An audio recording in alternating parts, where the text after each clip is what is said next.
కొన్ని మంచి మాటలు అనగా పరలోక రాజ్యము గురించిన మాటలు, భూ సంబంధమైన మాటలు చాలా ఉన్నాయి. కానీ మరి 2025 సంవత్సరాల క్రితం ప్రభువైన యేసుక్రీస్తు లేఖనముల ప్రకారము క్రీస్తు మన పాపముల నిమిత్తము మృతి పొంది సమాధి చేయబడెను. మరి లేఖనముల ప్రకారము 3వ దినమున లేపబడెను. కొరింథీయులకు రాసిన మొదటి పత్రిక 15వ అధ్యాయం 3వ వచనం ప్రకారము యేసుక్రీస్తు మన పాపముల నిమిత్తమే ఆయన మరణించి సమాధి చేయబడి 3వ దినమున సజీవుడుగా లేచాడు. అంతేకాకుండా ప్రియులారా, దేవుడు మనలను ప్రేమించను కానీ మనము మన పాపములను ద్వేషించును. ఆయన మనకు దయ చూపించిన వాడుగా మనం చూస్తున్నాం. అంతేకాకుండా దేవుని కృపావరము మన ప్రభు అయిన యేసుక్రీస్తునందు నిత్య జీవము. ప్రియులారా, ఏ భేదము లేదు, అందరూ పాపము చేసి దేవుడు అనుగ్రహించు మహిమను పొందలేకపోతున్నారు. అందుకే దేవుడు మనం ప్రేమించడు కనుక ఆయన మానవుడుగా ఈ భూమి మీద వచ్చి సర్వ మానవాళి నిమిత్తము ఆయన తన రక్తమును కార్చి మరణించి సమాధి చేయబడి 3వ దినమున సజీవుడుగా నిలిచాడు. సజీవుడైన యేసుక్రీస్తు ప్రభు ఆయన దయగల దేవుడు కనుక ప్రయాసపడి భారం మోసుకుంటున్న సమస్య జనులారా, మా ఎందుకు రండి, నేను మీకు విశ్రాంతి. ఈ భూమి మీద మనకు విశ్రాంతి లేదండి.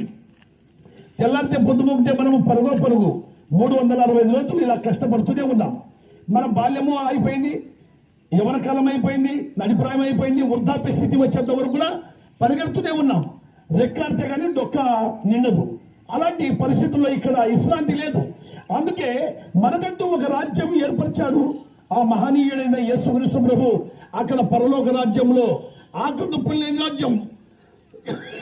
ఆ రాజ్యంలో మరి నువ్వు ఎండి బంగారాలతో కొనడానికి అవసరం లేదు, డబ్బుతో కొనడానికి అవసరం లేదు. కానీ రెండు మాటలు ఆయన అంటున్నాడు, పాపులను రక్షించు క్రీస్తు ఈ లోకమునకు వచ్చెను. మరి పాప స్థితిలో ఉన్న మానవుని ప్రేమించాడు దేవుడు. ప్రేమించడమే కాదు కానీ ఆయన తన ప్రాణమును పెట్టాడు.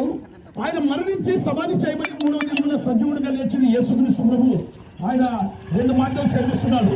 హృదయ శుద్ధి గల వారు ధన్యులు, వారు దేవుని చూసేదరు. ఆత్మ విషయమై దీనులైన వారు ధన్యులు, పరలోక రాజ్యం మారది అన్నారు.